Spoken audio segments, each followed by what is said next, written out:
ونروح بقى لمباراة الهزيمة المرة بين أورلاندو والأهلي، وناخد بالنا كده من أورلاندو كان بيستلم في مساحات رهيبة وأخطاء كارثية من دفاعات الأهلي. مش ممكن بيستلم في مساحات رهيبة، والنادي الأهلي ما كانش موفق قدام المرمى، ما كانش فيه تركيز، وكان فيه كور ما فيهاش توفيق قدام المرمى، ما كانش حد بيخلص. بصوا يا جماعة، دي تتلعب كده ازاي؟ ده طبعا قلة تركيز.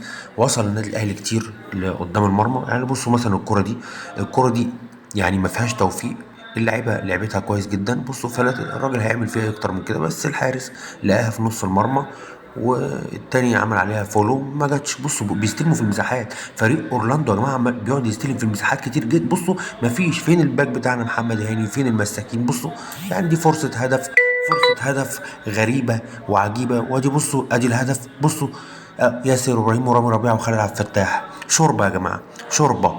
التلاتة ثلاثي زي الأطران بصراحة، يعني حاجة يعني من سيء لأسوأ.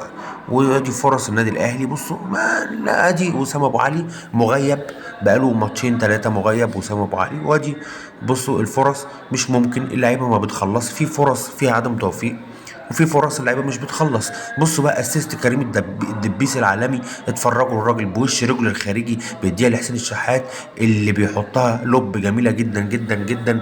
مش النادي الاهلي يبني عليها بقى؟ بصوا الاسيست رائع ازاي يا جماعه.